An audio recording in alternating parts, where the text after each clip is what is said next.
ada di Merak yang beralih fungsi menjadi gayet wisatawan. 80-an itu di daerah Merak ini masih sangat bagus, Pak. Kadang-kadang kita menangkap ikan itu semacam ikan teri, ikan cumi, ikan kakap itu hasilnya maksimal. Misalnya saya tuh berangkat kalau misalnya pagi setelah sholat subuh, pulang sebelum asar. Kalau misalnya berangkatnya malam, biasanya setelah maghrib, pulang sebelum sholat subuh. Assalamualaikum warahmatullahi wabarakatuh. Selamat sore buat seluruh masyarakat Cilegon, khususnya masyarakat Pulau Merak, Kecamatan Pulau Merak.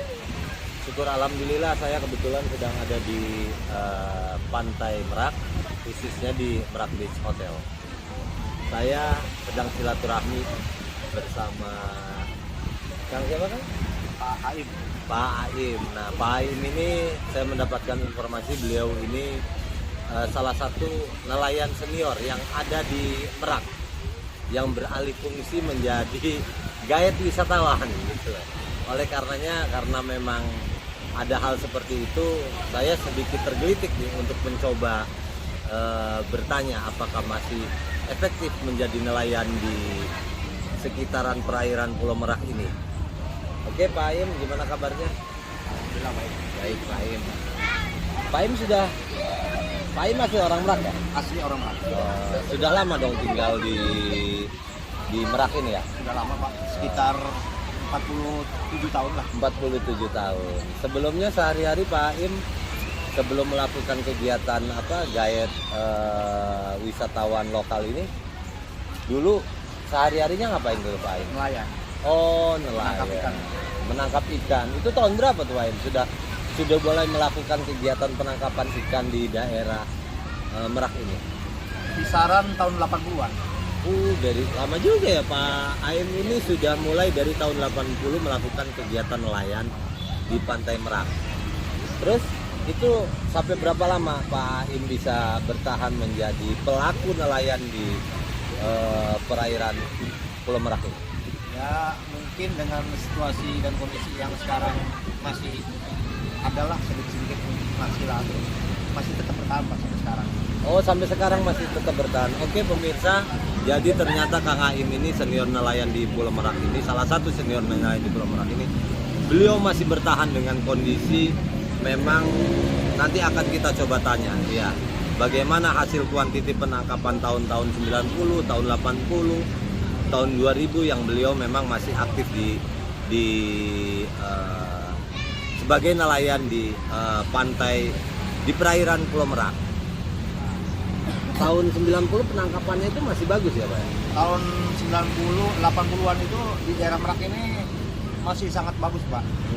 Kadang-kadang kita menangkap ikan itu semacam ikan teri, ikan cumi, ikan kakap itu hasilnya maksimal gitu. Maksimal ya?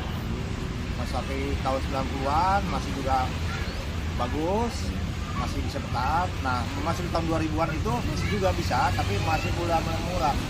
Mulai mengurang dari hasil tangkapan gitu. Iya, dari itu hasil berangkat tangkapan. Mulai kapan tuh? Pagi hingga sore? Biasanya atau saya malam tuh berangkat kalau misalnya pagi setelah sholat subuh, pulang sebelum asar. Gitu. Kalau misalnya berangkatnya malam, biasanya setelah maghrib, pulang sebelum sholat subuh. Berarti sekarang hasil dari penangkapan ikan yang dilakukan oleh Pak Aim itu kuantitinya sudah mulai berkurang ya? Sudah banyak banget berkurang. Apa tuh alasannya yang bisa mempengaruhi hasil tangkapan itu? Satu, banyaknya kapal yang anchor sembarangan. Oh, kapal anchor sembarangan itu mempengaruhi hasil tangkapan ya? Iya, karena daya sorot ikan daya sorot lambung mereka itu lebih kuat dibandingkan kita. Oh gitu. Terus banyaknya terumbu karang yang hancur setelah mereka anchor sembarangan gitu. Dan yang ketiga itu memang banyaknya limbah kimia Pak. Oke. Berarti berkurangnya hasil tangkapan nelayan itu ada 3 faktor. Iya. Satu, banyaknya kapal yang anchor sembarangan di lokasi pantai Merak ini. Kedua, karena adanya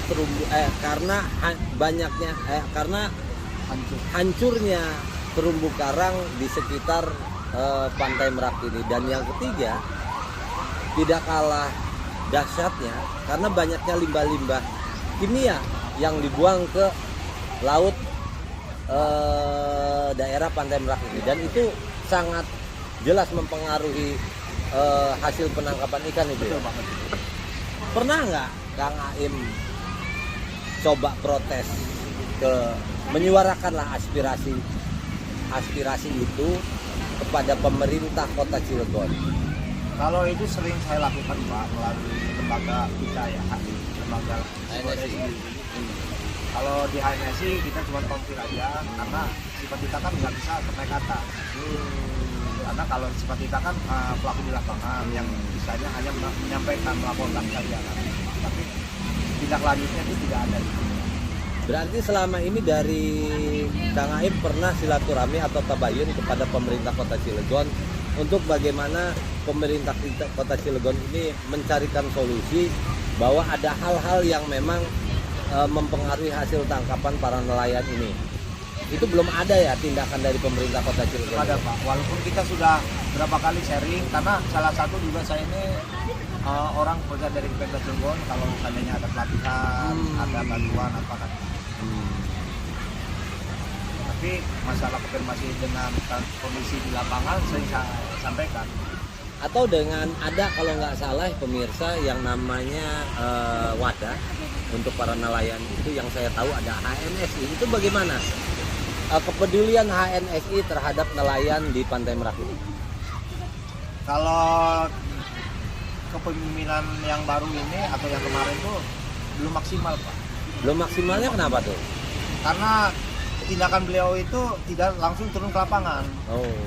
Makanya segala sesuatu yang sifatnya keluar dari nelayan itu tidak pernah didengar. Oh gitu.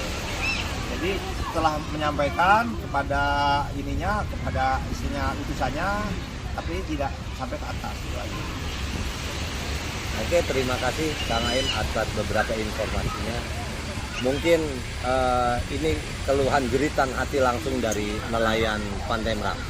Saya coba nanti akan tabayun dan bersilaturahmi dengan pemerintah Kota Cilegon dan wadah HNSI bagaimana mencarikan solusi agar kualitas tangkapan para nelayan Pantai Merak ini bisa tidak berkurang lah, paling tidak stagnan.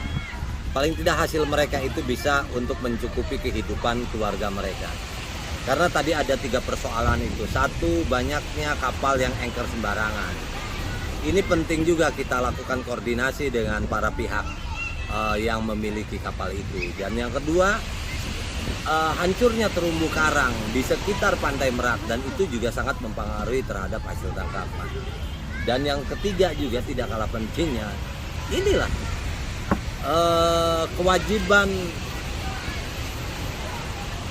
kewajiban pabrik yang memang mereka memproduksi atau mereka membuang limbah sembarangan ke sekitaran Pantai Merak. Oke pemirsa, itu sekilas jeritan hati dari beberapa bagian nelayan di Pantai Merak, agar menjadi hikmah buat kita semua. Wabillahi taufiq wal hidayah. Wassalamualaikum warahmatullahi wabarakatuh. Salam hormat.